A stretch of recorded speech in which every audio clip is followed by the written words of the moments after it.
Chapter 27, Faking and Sneaking. There were okay lies to tell if they were worth telling, and sometimes fearless, daring, and brave boys told the lies they had to tell. I stayed in bed long enough to know I'd missed the bus. Then I told Mom I overslept. She drove me to school. I got to avoid Tommy on the bus. The pollution fact of the day was more than 1 million plastic bags are used every minute. You can help change this by using reusable fabric shopping bags. Did you know that several countries have already banned plastic bags completely? I'd been trying to tell Mom and Dad to buy reusable bags for 2 years, but they always had a reason not to. Mom said that she always reused the plastic bags. What she didn't say is that she reused them and then threw them in the trash, which put them in a landfill, which didn't help the problem. Dad said things like, "Why should I spend $1 on a reusable bag I'll always forget at home when I get the plastic ones for free?" See also, blah, blah, blah, blah, blah. No one was talking about the kissing incident anymore. I knew Annie was still thinking about it, and I knew I was still thinking about it, but school had moved on to other topics. Mostly, it was Friday, and everyone likes Fridays. On the bus home, Annie seemed all mixed up, part sad and part happy. She had a book out of her backpack and said, "I'm loving this book." But I could tell she wasn't reading the words. Her eyes just sort of blanked out on the pages. She looked nervous. "Are you sure you're okay?" I whispered. "Yeah. Still coming with me today, right?" "I have to drop my stuff off at home and get something. I." When her stop came, I walked off the bus behind her. "You didn't have to come with me," she said. "I didn't want you to be walking alone." "That's nice." She said that, but she didn't sound like she meant it. "You're sure you're okay?" I asked as we stepped up to her front porch. "Fine." "You seem scared," I said. "I can just go home if you want." "It's fine. Just let me drop this off." I expected to follow her into her house because that made a lot of sense to me, but then when she opened the door, she closed it right behind her. "I can't have you in after school. It's the rules," she said through the door. "I'll just go home," I said. "I can show you the thing I wanted to show you another time. I know you're having a hard week." "No," she said. "I'll be out in a minute. Wait there." When she came out, she looked more nervous than she had before. "I don't want anyone to see me." She had a hooded sweatshirt on, and she pulled the hood over her head. "This way," I said, cutting through 2 yards on the opposite side of Orchard Way to the dismal planet that was the untouched part of Phase 3. "We'll be back here so no one will know." As we walked alongside the railroad track, Annie started picking up rocks and putting them in her sweatshirt pocket. She said things like, "Diabase, that's Jurassic." She held up a different rock she found around the tracks. "This one could be more than 575 million years old." She still looked nervous, and I was starting to feel nervous too, because I was about to finally let my secret out. I stopped walking and said, "I have to tell you something." This made her look even more nervous. She took out her phone and checked the time. She said, "We've already been gone 10 minutes. I discovered an animal. I mean, a brand new kind of animal." Now she looked at me in a weird way. "Stop looking at me like I just told you I found Bigfoot." "Are you serious?" "Totally serious," I said. "What kind of animal?" she asked. "Hard to explain. It's a sort of mix between a hog and a dog and a peccary and probably some other stuff thrown in. I can't find it anywhere on the internet. It's smart and can understand basic commands, but it eats plastic." Annie started laughing. "I'm serious," I said. She kept laughing. I felt relief even though she was laughing at me. "Don't laugh. Even Tommy saw it. He even saw it eating plastic."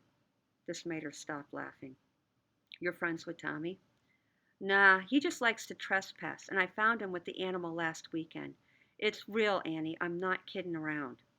"Let's go then," she said. "I only have an hour and a half." When we got to the creek, I was happy to find Marvin was sloshing around in the water. I said, "Marvin!" He turned and ran toward us. Annie stopped walking. I leaned down and rubbed Marvin on his head. "You've been gone for days, buddy. I was worried about you." Marvin walked over to Annie and she didn't move at all.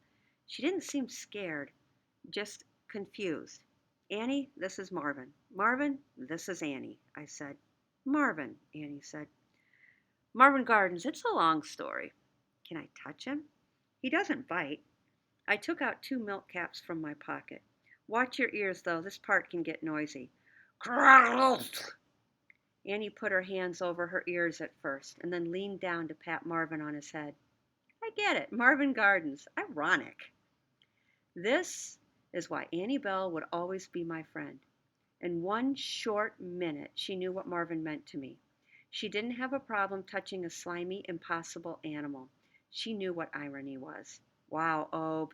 Yeah, he's incredible. I know, look at his feet. I pointed to his feet. What is he?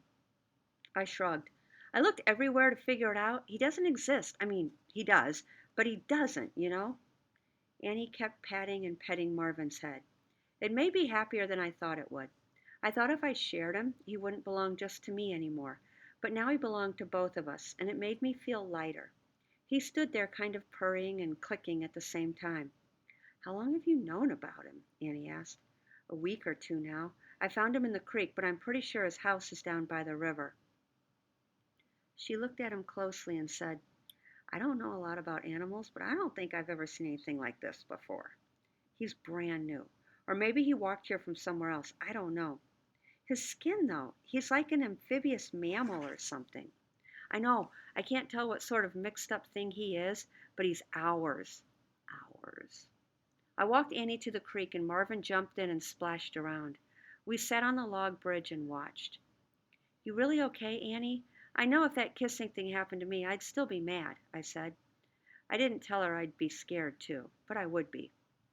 No one said anything to me today in school about it. I guess I'm okay. Thanks for asking, though. Even my parents stopped caring by yesterday. She let some time pass. Then she said, I am still mad, though. Annie jumped down from the bridge and onto the bank.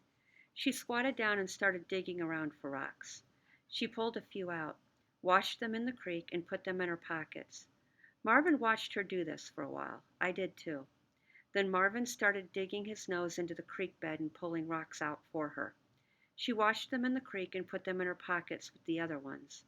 I should go soon, she said. She stood up and climbed the shallow bank and brushed off her jeans, which were way muddier than they should be for a girl who went home and didn't leave. I'll walk you to the edge of phase 3, I said. Marvin shook the water off and then followed us. He made a noise like he was sad Annie was leaving, and she stopped to rub his head again. Thanks for telling me about him, she said. Thanks for not thinking I was crazy. She fumbled with something in her pocket and brought out her phone. Can I take a picture of him? Right then there was a loud whirring noise of a revving engine, and I saw the pickup truck from the night before parked up by Orchard Way. The construction site was empty. The guy pointed at me and yelled, Hey, kid! And without a word, Marvin sprinted toward the woods, and Annie Bell sprinted down the tree line. I yelled to Annie, Call me when you get home safe. I don't know if she heard me. The pickup truck man walked toward me. Did you forget your phone again? I asked. I'm on vandal watch, he said. Have you seen anyone messing with the houses or the equipment? Everything had changed so quickly. Annie knew Marvin. Marvin was gone, probably running toward his house. I let the guy's question float around until I could piece it together. Someone's hurting the equipment? Paintballs. I didn't know what he meant. Paint? Balls? Kids, probably. Get a paintball gun, and what else is there to shoot around here? I thought about it for a minute. Is that why you were here last night, that thing you showed me? Man, I was good at playing stupid. That wasn't paint, he said. Oh. So you don't know anyone with a paintball gun? I never even knew there was such things as paintballs until a minute ago. Keep your eyes open for me, yeah? If you see anything weird, my name's Doug, okay? Okay. And if this is your handiwork, you better cut it out quick, he said.